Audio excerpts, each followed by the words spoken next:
Hey, shout out to everybody who came out today. Welcome to Khaliis Take. If it's your first time here, I always appreciate you coming. And today's take, we're just going to talk about the Clippers and can they repeat what they did last night in Game 4? Find out here.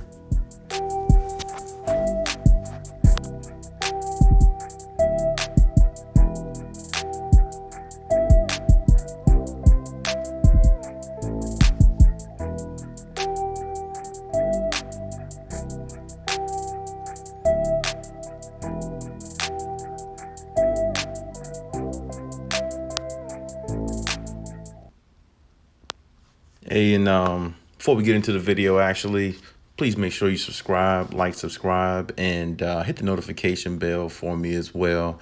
And I say that so you can get the newest content first of what I'm trying to speak about and everything like that. We drop every day, so you're not going to miss a day of any content or anything like that. All content here, all basketball. It's what we talk about.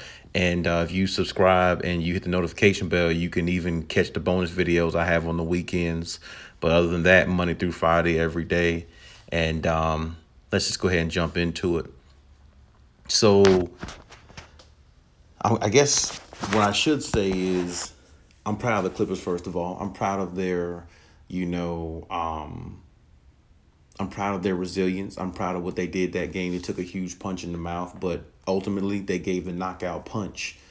And Dallas took an even huger punch in the mouth when the Clippers knocked them out completely in that game last night, because Dallas opens up 30-11. You're thinking in your mind that this game is over with. You're thinking that the Clippers folded and the Clippers are in a situation where, you know, they find themselves in a situation that they can't get out of. And you have analysts like Shannon Sharp that was probably sitting there, and he was probably like, jumping out of his chair, cheerful, full of joy when the Dallas Mavericks were beating the Clippers. But I'm pretty sure he didn't say much or tweet anything after the fact when he saw the Clippers actually won this game. But even though, shout out to him, he did say the Clippers would win tomorrow, Sunday's game, but he didn't think they'll win last night's game. So big surprise there. But the main thing is I want to get into, do you think the Clippers will repeat what they did last night in Game 3 going into Game 4? I definitely think they can, and it's going to be even tougher because, Luka is going to be even more engaged this time. And, of course, now the Dallas Mavericks will make adjustments in regards to what they need to do. And when you think about that, now the Clippers going to have to look at it like, okay, we got to play just as hard as we did last game, and we got to get great production out of our two superstars, as we should mostly do all the time. But Marcus Morris and, the other guys are going to have to step up. They're going to have to step up from the first quarter and beyond. It can't be they, catch a rhythm in the second half.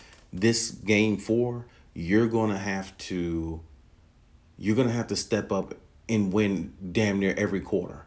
And that means all the other guys are going to have to pitch in with PG and Kawhi. It can't just be, Kawhi and them without the help of the others throughout the whole game. Because now if Dallas is going to make adjustments, it's going to be even harder for the Clippers if they get down in this game. Because now Dallas knows what to expect. They know they can get up by big numbers, and the Clippers have the resiliency to come back and win. And the fact that the Clippers have the resiliency, even though we know they have it, but the Clippers actually showed it last night. They actually showed who they really could be. And showing that means a lot to the team. It means a lot to, just the organization and how, they're constructed. And I think that was really encouraging to see. And shout out to Kawhi Leonard, man. This guy, he takes a lot of criticism and things like that. And people don't put respect on his name the way they should. But, I mean, Kawhi Leonard, the last two games, well, actually every game this series, he has really shown up and played how he was supposed to. The first game, he had 26. I think 26, 10, and 5, I believe, with 4 or 5 steals. This game here, he had 36. Last game he had 41. So really, to me, if you want to look at numbers wise and the efficiency, I mean, he might be looked at, to me, he should be looked at as the best player in this series, even though the only reason why he isn't is because, his team was on the losing end, of course. And Luka has been balling too, so we definitely can't take nothing from Luka. If somebody want to say Luka's the best player in this series, I mean, that's definitely your opinion, and that's definitely not a bad way to look at it, because, I mean, he's really been playing just unbelievable basketball. And but so is Kawhi Leonard, though. I think a lot of people are undermining what he's done so far. But and it's great to see Paul George come along with him. Paul George in that second quarter, first quarter going to second quarter, I mean, he really, really, took over that little stint by himself. And Kawhi was right there with him. Kawhi actually, quietly, as he always does, quietly kills teams. He was like 7 for 7 from the field at the time. I was like, man, Kawhi's having a good game, even though they were down by a lot of points. But I knew at some point the Clippers would make a comeback. I just didn't know if it would be good enough to win the game. And they made the comeback. And by halftime, I think they had the lead. And when I saw them have the lead and had the game tied up from where they were, I said, well, I think the Clippers are going to win this game. And I think everybody in the stadium knew, too, along with Dirk Nowitzki sitting up in the skybox, because he definitely had a level of concern on his face, as in like, man, I wish I can go put on a jersey and go out there and help Luka, because Porzingis wasn't doing that. And, it's one of those things where I say, Ty Lue, had to make an adjustment. And he did. He put Rondo in the fourth quarter, just like I said in my last video. And that's where Rondo should be. In the fourth quarter, with 8 minutes to go, he should be in there regardless of what the situation is, because this is what you got him for. And like I said, I have to be really, really, I must say, the way Luka was being guarded by Rondo, it was genius. It was genius because, Rondo is a pesty type defender, but he's a really good defender, even better defender in the playoffs. And I think the respect factor of Luka knowing who Rondo is and how good he is in the playoffs made Luka change some of his thoughts, because it wasn't no step back threes too much on Rondo. Rondo was up in him. Rondo was basically smelling his breath on defense. And when you're that tight on Luka, you're going to make Luka want to drive around you. And that's exactly what the Clippers want. Drive those three-point shooters off the three-point line. Make them put the ball on the floor and try to shoot some floaters or some fadeaway jumpers. Don't let them stand out there and just shoot threes all day, because they can kill you. And that's what Dallas predicates himself on. Because if Dallas is not hitting threes at a high clip the way they're shooting, Dallas is an average team.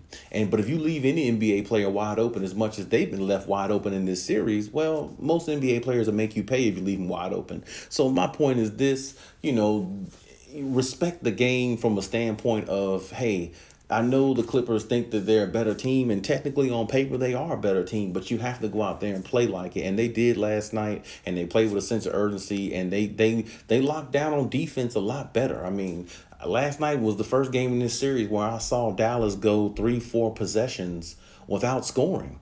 I mean, really, it's the first time in the series I think I actually saw that. I mean, there was like a couple of times where Dallas went maybe 4 or 5 possessions straight and didn't score. They was on, they had missed like they missed like 5 or 6, 7 shots in a row. And that's what I'm saying. That's what the Clippers need to do. Make them miss some. Make them miss a few shots so you can gain some momentum and get an 8-0 run and a 14-0 run, just the way you did in the first quarter. And that really, really just changed the whole game. And I think everybody in that stadium was shocked, and that arena was shocked. Like I said, Dirk Nowitzki was shocked, and so was Luka. And one thing I like Luka a whole lot. I like him as a player. But the one thing I will say about Luka, I really don't like the fact that when he's hitting his shots, he's laughing and joking like the game is too easy and the game is boring. But when a team comes back and plays him better and they defend him more and he's not getting foul calls, and now his team don't have the lead because the Clippers made a huge comeback, now he's on the sideline and he's pouting, looking at the referees like a big baby. And then all of a sudden his shoulders start hurting, because for what reason, I don't know. But I think if they had the lead, I think his shoulder would have been fine. But that's just, my personal opinion. But I'm just saying that might be the diva in him right there. But at the same time, you have to look at this game from one standpoint only. The Clippers came they saw, they conquered, and I know it might not be looked at that way because, of how it started in the first quarter, but this is what people have to realize. This is playoff basketball. Anytime a team has an advantage, they are going to use it to their highest bidder. They're going to use it to their highest degree. And that's what Dallas did in the first quarter. They had their crowd behind them. They were ready to go, and they threw a huge punch. But at the same time, the Clippers were just biding time. The Clippers were just managing the game, weathering the storm. And once they did that, they felt Dallas Mavericks punch. So then they came with the uppercut, and then they came with the overhand right, which was the knockout punch. Because like I said, when the Clippers had the lead at halftime or past halftime, I knew the Clippers were going to win because, like I said, for them to come back with that crowd jumping like that, with Luka being as hot as he was, and Maxi Kleber and all these other shooters hitting shots at a high clip, that the way they started, I think Porzingis hit his first three. I mean, it was really, really looking bad for the Clippers. But, having champions on your team like Kawhi Leonard, two-time Finals MVP, having Rondo on there, it definitely makes the difference. And and even though Serge Ibaka's not on the floor, having his voice in the locker room definitely helps and make a difference as well. I'm glad to see Marcus Morris and Reggie Jackson come alive because I've been critical of their game lately, and they actually really came up big also. And I think that was really great. They didn't force anything. The Clippers played within their means, and Paul George, I gotta give him credit too. He came out really, really hot in that second quarter. First quarter going to second quarter, and he didn't take any ill-advised shots. He took shots within his means, and I think he might have took one shot I didn't like where he could have drove to the basket, but that's okay. We'll take one of those in the game rather than him taking 4 or 5 of those in the game. I mean, it just makes a difference. And you know, they were just taking shots that they were taking high percentage shots. And that's what the Clippers need to do. They don't need to make it hard for themselves. They need to make it as easy as possible and go through these games and take it game by game, because that's what it's gonna take. And I'm really proud of what they did last night. Showed a lot of integrity and a lot of dignity and pride in regards to who they are and what they represent, and just as a team, what they're trying to do. And I really appreciate that as far as, just watching them play. My favorite player, I've always said, Kawhi Leonard. So, shout out to him always, because the man's a machine, and the guy goes out there and play, harder than anybody else on the floor, if you ask me. That's just how he's always played, and that's how he's built. Board man gets paid. You know how that is. He'll do the little things, the intangibles, to help his team win if he can. And that's what I appreciate about Kawhi Leonard the most, and that's why he's my favorite player. Just throw that out there. But this is a really big game for the Clippers. I looked at it as a game 7, but the game tomorrow is a game 7 as well. And I don't think the Clippers should rest on the part of the fact that they won this game, they did good, they did exactly what they were supposed to do, and go out there and execute and make plays when they needed to, and calm themselves down, even though they knew they'd be in a hostile environment. But tomorrow's a game 7 as well, and they should look at every game like that going forward. Every game going forward is a game 7 for them, and that's how they should look at it, and that's how they should approach it, and that's how they should be. Because if they do, I think they can win 4 straight possibly. Now, I'm not saying they will. I'm not saying they, can or anything like that, because that's a really, really tough thing to do. And like I said, it's hard to stop Luka Doncic. It really is. It's really hard to stop Luka. And it's really hard to stop him when he's especially in a rhythm that he's in now. So, we'll just see how it goes. But like I said, I think they can duplicate what they did last night going into Sunday's game, because, they know what they need to do. They know they need to run shooters off the perimeter, off the three-point line, and frustrate Luka a little bit with some pesky, feisty type defense, which Rondo can give you. And Rondo has a high IQ on the court as well. And, these things, they play a factor in the series. And I think the Clippers are on to something if they can actually, keep Rondo on Luka some, and then switch Rondo from PG to Kawhi. I think that'll show Luka enough differences where he might, make a few mistakes in the game that can help the Clippers get over the hump. Because I think a lot of these games are going to be close, because they're both just high scoring teams, and that's just the way it is. But I definitely think the Clippers found something last night, and I really like the fact they implemented Terrence Mann in there. I think his contribution, just his fearless going to the basket, playing defense. I think he had one good defensive play, one or two good defensive plays on Luka himself. So it's like, when you show Luka all these different looks and these guys with high energy, Terrence Mann has high energy. Rondo has high energy. Even though he's not as young as he was, but you're gonna have to prove that you can outplay them. See, Luka kills Zubac because Zubac isn't fast enough.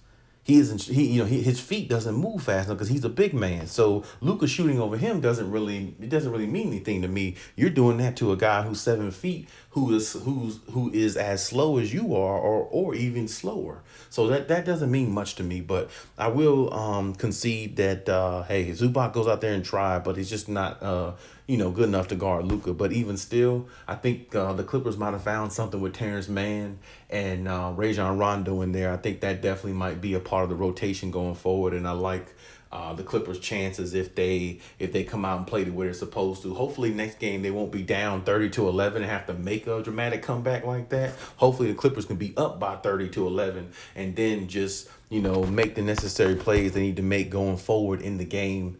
And I think it'll definitely go their way.